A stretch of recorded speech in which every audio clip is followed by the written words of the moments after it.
चिखली गांव एक ऐसा गांव जहां सूरज भी डरकर जल्दी डूब जाता है। रात होते ही गांव पर मौत का छाया छा जाता है। ठंडी हवाएं ऐसी चलती है कि शरीर पर रोंगटे खड़े हो जाते हैं। लोग कहते हैं यहाँ बला उतारने की पुरानी तांत्रिक क्रिया आज भी चलती है। गांव के ठीक बीच में एक पुराना चौराहा है। आज रात वहाँ कुछ विचित्र चीजें पड़ी थी। 4 नींबू, 1 लोटा पानी, 2 केले और मुट्ठी भर चावल। ये सब किसी ने जानबूझकर छोड़ा था, क्योंकि जब भी किसी के ऊपर बुरी आत्मा सवार हो जाती है तो तांत्रिक इस पोटली को चौराहे पर रखवा देता है। जो भी इस पोटली को छू लेगा, चाहे पैर से चाहे नजर से, वह आत्मा उसी पर सवार हो जाएगी और वो बला घर से निकलकर एक नए शिकार के साथ चली जाएगी। एक पुरानी घर के अंदर कमरे में रोशनी बहुत कम थी। हवा में अगरबत्ती और धूप का धुआं घुला था। फर्श पर बेहोश पड़ी थी 14 साल की निशा। उसकी आंखें बंद, चेहरा पीला, सांसें बहुत धीमी। उसके बगल में बैठे थे उसके माता पिता शीला और अमरलाल। सामने तांत्रिक बाबा लाल चोगा पहने, माथे पर काला तिलक, आंखें बंद किए मंत्र जाप कर रहे थे। बाबा, इससे हमारी बेटी ठीक तो हो जाएगी ना? चिंता मत करो, मैंने इस लड़की के ऊपर जो भी बुरी आत्माएं थी सबको इस पोटली में कैद कर दिया है। इस पोटली में भोग की चीजें हैं, नींबू, केला, चावल, पानी। इनमें ही वे आत्माएं बंद हैं। बाबा, किसी तरह हमारी बेटी ठीक हो जाए, हम बस यही चाहते हैं। सुनो अमरलाल, तुम ये पोटली लेकर गांव के चौराहे पर छोड़ आओ, लेकिन याद रखना, पीछे पलटकर कभी मत देखना। चुपचाप छोड़कर सीधे घर आ जाना, नहीं तो वो आत्मा तुम्हारे भी पीछे लग जाएगी। अमरलाल ने कांपते हाथों से पोटली उठाई। बाहर घुप अंधेरा था। ठंडी हवा उसके चेहरे पर ऐसे लग रही थी जैसे कोई ठंडी उंगली गाल पर फेर रहा हो। पेड़ों की पत्तियां सरसराने लगी। उसके कदम भारी हो गए थे। दिल जोर जोर से धड़क रहा था। हर कदम पर लग रहा था जैसे कोई उसका पीछे पीछे चल रहा हो। फिर भी वह रुका नहीं। चौराहे पर पहुंचकर उसने पोटली को नीचे रख दिया। नींबू, केला, चावल सब बिखर गए। चलो, अच्छा हुआ, किसी तरह बला मेरे घर से छूट गई। अब किसी को क्या हो, मुझे कोई मतलब नहीं। वो बिना पीछे मुड़े तेज कदमों से घर लौट आया।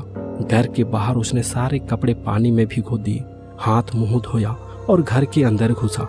तांत्रिक बाबा ने निशा के सामने एक छोटा सा दिया जलाया। अब तुम इंतजार करो, जब तक ये दिया जलता रहेगा समझ लो किसी ने उन वस्तुओं को हाथ नहीं लगाया, और जैसे ही दिया बुझ जाएगा समझ जाना कि किसी ने पोटली छू ली। उसकी आत्मा अब उस नए शिकार के साथ रहेगी और तुम्हारी बेटी बच जाएगी। रात के करीब 10 बज रहे थे। गांव में सन्नाटा छाया हुआ था। सिर्फ दूर कहीं उल्लू की चीख और ठंडी हवा की सनसनाहट सुनाई दे। चारों तरफ घना अंधेरा था। बस स्टॉप की एक टिमटिमाती बल्ब की रोशनी भी डरावनी लग रही थी। दोनों अपना सामान लेकर चलने लगे। हंसते बोलते चौराहा के पास पहुंच गए। अंधेरा इतना घना था कि नीचे कुछ दिख भी नहीं रहा था। तभी अचानक रमन के पैर किसी नरम चीज से टकराया। अरे यार, ये क्या है? नींबू, केला, चावल, लगता है कोई तांत्रिक क्रिया है। रमन, चलो भागते हैं यहाँ से। अरे ओए डरपोक, तू तो हर छोटी चीज से भी डर जाता है। चल आगे, घर पहुंचना है। नहीं यार, मुझे तो कुछ अजीब लग रहा है। शरीर पर ठंडी लहर दौड़ रही है। अरे रमन, तू आ गया। और सुनाओ, कैसा लगा शहर? अरे मैं आपको क्या बताऊं पिताजी, शहर की तो बात ही कुछ अलग है। माँ, बहुत भूख लगी है, मैं कमरे में जा रहा हूँ, मेरे लिए खाना बना देना। रमन पिताजी से मिलकर सीधा कमरे के अंदर चला गया। कमरे में घुप अंधेरा था। रमन ने लालटेन जलाई। अचानक उसे लगा जैसे कोई उसके सिर पर बैठ गया हो। बहुत भारीपन, गर्दन दर्द करने लगी। फिर अचानक उसे मांस खाने की तेजी से इच्छा हुई। अरे ये मेरे साथ क्या हो रहा है? मैं तो शाकाहारी हूँ, अचानक मांस क्यों खाने का मन कर रहा है? उफ, सिर भारी हो रहा है। वो बेड पर लेट गया। आंखें से नींद गायब। कमरे का तापमान अचानक गिर गया। ठंडी हवा उसके कान के पास से गुजरी। चीख की आवाज सुनकर पिताजी भी दौड़ी चले आए। अरे हे भगवान, रमन बेटा। दोनों ने देखा रमन बेड के नीचे गिरा पड़ा था।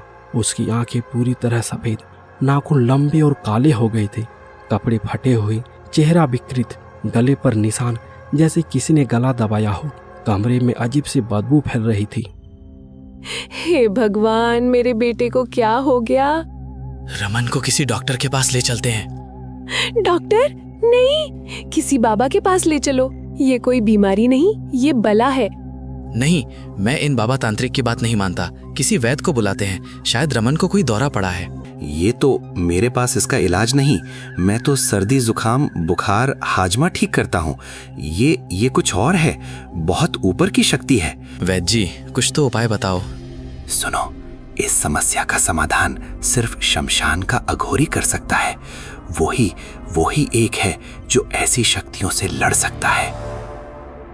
पिताजी ने लालटेन जलाई, एक लंबी लाठी ली और घर से निकल पड़े। रास्ता जंगल के बीच से होकर जा रहा था। हर कदम पर पत्तियां सरसरा रही थी, लालटेन की रोशनी कांप रही थी। हवा में किसी के फुसफुसाने की आवाज आने लगी। उसके तो रोंगटे खड़े हो गए, शरीर पर ठंडी लहर दौड़ गई।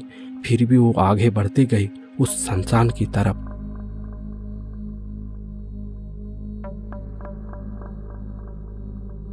बाबा, मेरे बेटे को बचा लो बाबा, वो मर जाएगा।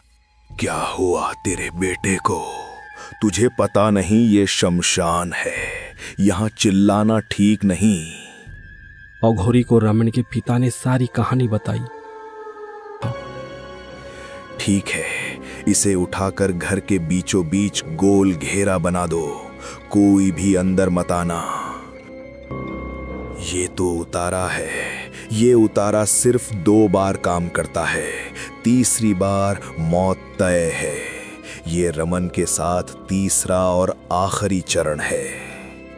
बाबा, मेरे बेटे को बचा लो। बाबा, हमारी एक ही औलाद है, कुछ भी कर दो, हम सब कुर्बान कर देंगे। हाँ, मुझे दिख रहा है, ये प्रेत इसकी कभी हत्या हुई थी, ये बदला लेने आया है। इसका मनसा किसी को भी मारकर अपनी जगह लेना है। आज उतारा से नहीं मानेगा, आज इसे किसी को मार कर ही जाना होगा। आज कोई उतारा नहीं चलेगा, मुझे किसी को मार कर ही जाना होगा। चुप, मैं जानता हूं तेरा खेल, लेकिन तू भूल गया, तीसरी बार तुझे मौत ही मिलेगी। बाबा, कुछ कीजिए बाबा, हम मर जाएंगे। अब अंतिम क्रिया करनी होगी, बहुत कठिन है।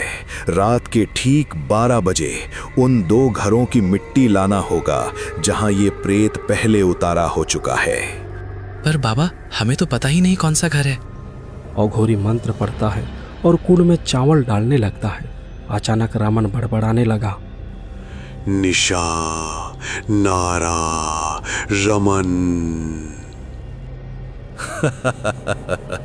समझ गया, निशा, नारा और रमन, ये 3 नाम हैं। जाओ उनके घरों से मिट्टी खोद लाओ। रमन के पिताजी लालटेन लेकर निकले।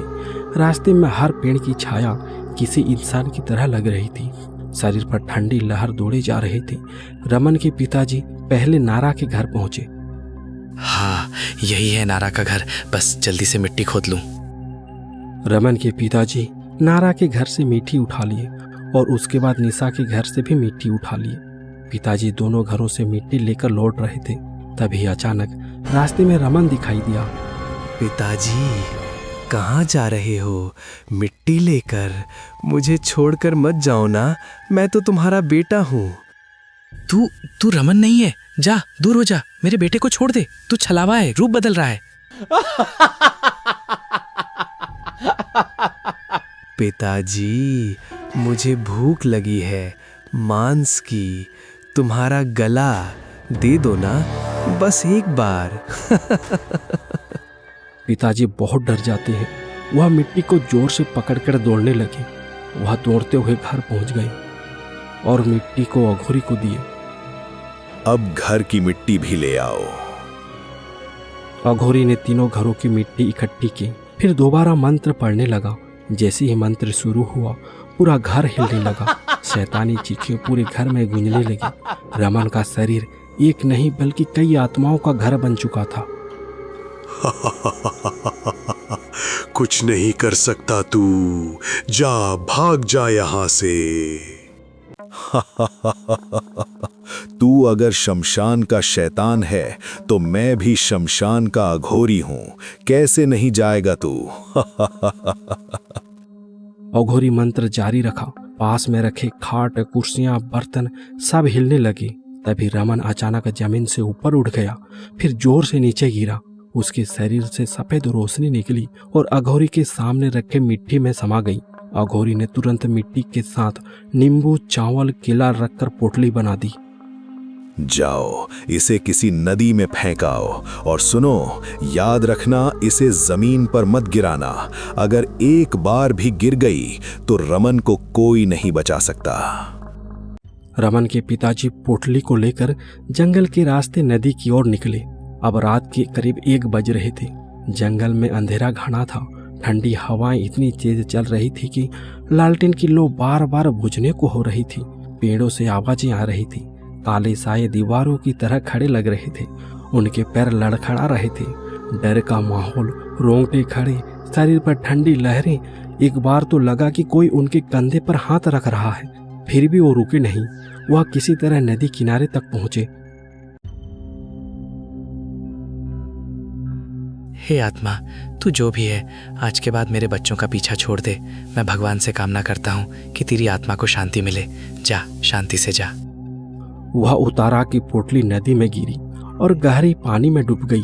रमन के पिताजी वापस घर आए। अघोरी कुंड के पास बैठा वापसी का इंतजार कर रहा था। अब रमन सुरक्षित है, डरने की कोई जरूरत नहीं। अब मेरा समय हो गया है, सुबह होने वाली है। मुझे जल्दी से शमशान पहुंचना होगा। रमन के पिताजी और माँ हाथ जोड़कर रोते हुए अघोरी को धन्यवाद देते हैं। रात के करीब 3 बज रहे थे। अघोरी बाबा घर से निकले और शमशान की ओर चल पड़े।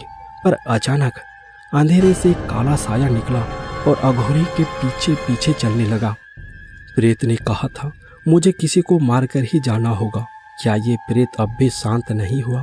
क्या अब अघोरी बाबा बन गए हैं इसका अगला शिकार?